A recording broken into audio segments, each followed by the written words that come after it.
আল্লাহ নবী যেদিন মক্কাতুল বিজয় হয়ে যায় এবং মক্কাতুল মুআজ্জামের এরিয়ার ভিতরে যখন উনি প্রবেশ করার পরেই এই আয়াত তেলাওয়াত করার সাথে সাথে সেইখানে ইহুদি নাসারাদের রাখানো মূর্তিগুলি ভেঙে চুরমার হয়ে যায়। সুবহানাল্লাহ।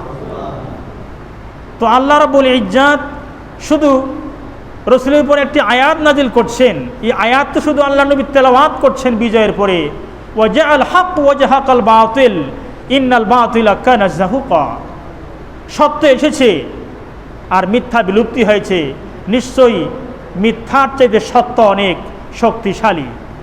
ওয়াজাআল হক ওয়াজাহাকাল বাতিল ইন্নাল বাতিলা কানা যাহুকা, নিশ্চয়ই বাতিল বা মিথ্যা অবশ্যই দুর্বল।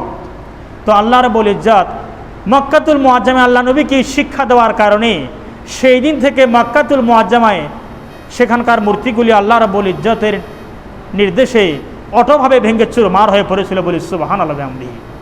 পেরে হাজিরিন, মুসলমানরা যেন সত্যের পথে আসে, মুসলমানরা যেন সঠিক পথে ইস্তেকামাত থাকে, এই জন্য আল্লাহ রাব্বুল ইজ্জত সূরাতুল আসর মুসলমানদের জন্য নাজিল করছেন। মুসলমানরা যেন ইস্তেকামাত থাকতে পারে, মুসলমানদেরকে আল্লাহ তাআলা কসম করে শপথ করে পরামর্শ প্রদান করছেন। কসম কখন করতে হয়, শপথ কখন করতে হয়? একজন মানুষ আরেকজন মানুষের সাথে কথাবার্তা বললে যদি কোনো বিশ্বাস না হয়, তাহলে বলে আল্লাহর নামে কসম করছি, রসুলের নামে কসম করছি, কোরআন নিয়ে কসম করছি, এই কথারই সত্য।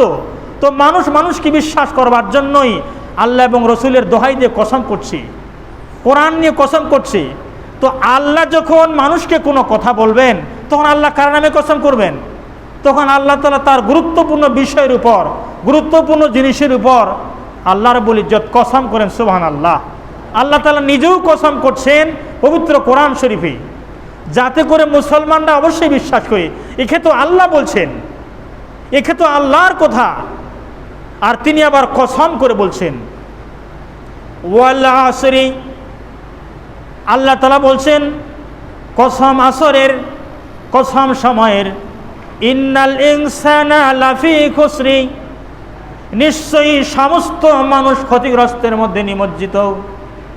পবিত্র কোরআন শরীফে আল্লাহ তাআলা ইন্নাল ইনসানা বলেছে, ইন্না মানে নিশ্চয়ই, অবশ্যই। আল্লাহ তাআলা একে বলছেন আর আল্লাহ তাআলা নিশ্চয়তা নিজে জারি করছেন। আরবি গ্রামারে এটাকে বলা হয় হরফে মুশাব্বাবিল ফেল। কোনো আয়াতের শুরুতে ইন্না, আন্না, কান্না, লাইতালা, কিন্না, লা আল্লাহ থাকলে ওইগুলিকে অবশ্যই করণের, অবশ্যক্রিয়ন, অবশ্য করণীয় এই আয়াতগুলিকে আল্লাহ তাআলা নির্দেশনা দিয়ে দেন। সুবহানাল্লাহ। আল্লাহ বলছে ইন্নাল ইনসানা, নিশ্চয়ই সমস্ত মানুষ। ইনসান, আল ইনসান বলা হয়েছে। আল ইনসান মানে হলো আদম আলাইহিস সালাম থেকে শুরু করে কিয়ামতের আগ পর্যন্ত যে মানুষটি জন্মগ্রহণ করবে সমস্ত মানুষদেরকে একত্রিতভাবে বলা হয় আল ইনসান। এখানে ইহুদি, নাসারা, খ্রিস্টান, মুসলিম সমস্ত মানুষদেরকে, সকলকে বলা হয় আল ইনসান। তো আল্লাহ তাআলা আল ইনসান ব্যবহার করছেন, বলছে ইন্নাল ইনসানা, আল ইনসানা, নিশ্চয়ই সমস্ত মানুষই ক্ষতিগ্রস্তের মধ্যে নিমজ্জিত। ইল্লাল্লাযিনা আমানু, কিন্তু তারা ক্ষতিগ্রস্তের মধ্যে নিমজ্জিত নয় যারা ঈমান এনেছে। ওয়া আমিলুস সালিহাত, এবং সৎ কাজ করেছে। ওয়া তাওয়াসাউ বিল হাক্কি, এবং মানুষকে সত্যের দিকে আহ্বান করছে। ওয়া তাওয়াসাউ বিস সাবরি, এবং ধৈর্য অবলম্বন করছে। পরস্পরকে ধৈর্যের আহ্বান করছে, ধৈর্যের সুপরামর্শ প্রদান করছে। এরা ক্ষতিগ্রস্তের মধ্যে নিমজ্জিত নয়। সুবহানাল্লাহ। ছোট্ট একটি সূরার মধ্যে মহান আল্লাহ তাআলা কসম করে বলছেন সমস্ত মানুষই ক্ষতিগ্রস্তের মধ্যে নিমজ্জিত, কিন্তু চার প্রকারের মানুষেরা ক্ষতিগ্রস্তের মধ্যে নিমজ্জিত নয়। এক নম্বরে হলো ঈমানদার, যারা ঈমান এনেছেন। দুই নম্বরে হলো যারা নেককার সৎ কাজ করেছেন। তিন নম্বরে হলো যারা সত্যের দিকে মানুষকে আহ্বান করছেন। চার নম্বর হলো পরস্পরকে সত্যের সুপরামর্শ দিয়েছে, সত্যের জন্য, ধৈর্যের জন্য মানুষকে সুপরামর্শ দিয়েছে, ধৈর্য অবলম্বন করছে। ওরা ক্ষতিগ্রস্তের মধ্যে নিমজ্জিত নয়। সুবহানাল্লাহ। পেরে হাজিরিন, এই চারটি শর্ত যদি আমরা মেনে চলতে পারি তবে মহান রব্বে কারিম আপনাকে আমাকে এই চারটি শর্তের মাধ্যমে ইসলাম কি বিজয় দান করবে এবং ইসলামের ভিতরে আমরা ইস্তেকামাত থাকতে পারবো, অটল থাকতে পারবো। সুবহানাল্লাহ। এক নম্বরে আমাদের ঈমান থাকতে হবে। ঈমান কি? ঈমান আরবি শব্দ, যার বাংলা অর্থ হলো বিশ্বাস স্থাপন করা। বাংলা এটাকে বিশ্বাস স্থাপন করা বলা হয়। বিশ্বাস কার উপর? বিশ্বাস কয়েকটি বিষয়ের উপর, মানে 7টি বিষয়ের উপর বিশ্বাস স্থাপন করতে হবে। আমানতু বিল্লাহি ওয়া মালাইকাতিহি ওয়া কুতুবিহি ওয়া রুসুলিহি ওয়াল ইয়াউমিল আখিরি ওয়াল কদরি খাইরিহি ওয়া শাররিহি মিনাল্লাহি তাআলা ওয়াল বাসি বাদাল মাউত। এই 7টি বিষয়ের উপর ঈমান আনা ফরজ। আমানতু বিল্লাহ, আমি আল্লাহকে বিশ্বাস স্থাপন করলাম। ওয়া মালাইকাতিহি, এবং তার ফেরেশতাগণকে বিশ্বাস স্থাপন করলাম। ওয়া কুতুবিহি, তার কিতাব কোরআন শরীফকে বিশ্বাস স্থাপন করলাম। ওয়া রুসুলিহি, তার রসুলগণকে বিশ্বাস করলাম। ওয়াল ইয়াউমিল আখিরি, কিয়ামতের দিনকে বিশ্বাস করলাম। ওয়াল কদরি খাইরিহি, তাকদীর তথা ভালো মন্দ বিশ্বাসের উপর বিশ্বাস করলাম।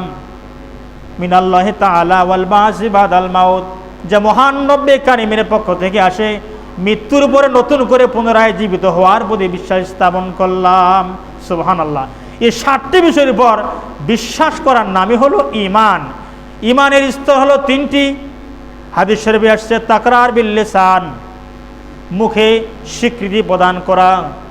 তাসদিক বিল জিনান, অন্তরে বিশ্বাস করা।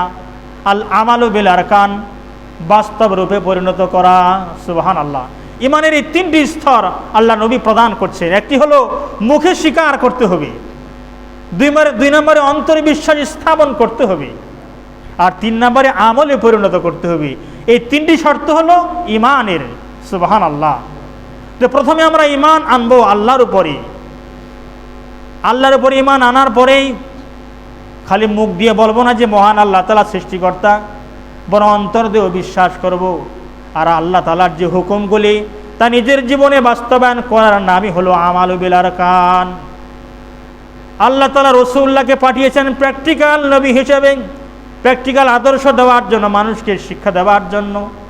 তিনি যেভাবে মানুষকে শিক্ষা প্রদান করবেন, ওই আদর্শ যারাই চলবে, ওইটার নাম হলো আমালু বিল আরকান। সুবহানাল্লাহ।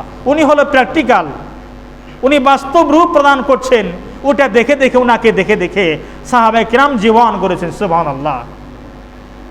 সাহাবারা জাহান্নামী ছিল, কিন্তু আল্লাহ নবীর কথা শুনে শুনে, আল্লাহ নবীর কথা ধরে ধরে, উনাকে দেখে দেখে, উনাকে আমল করে করে জাহান্নামীগণ আল্লাহ তাআলা জান্নাতের ফেরেশতা, জান্নাতি বানিয়ে দিয়েছেন। সুবহানাল্লাহ। তাদের ফেরেশতার মতো তাদের আচরণ বানিয়ে দিয়েছেন।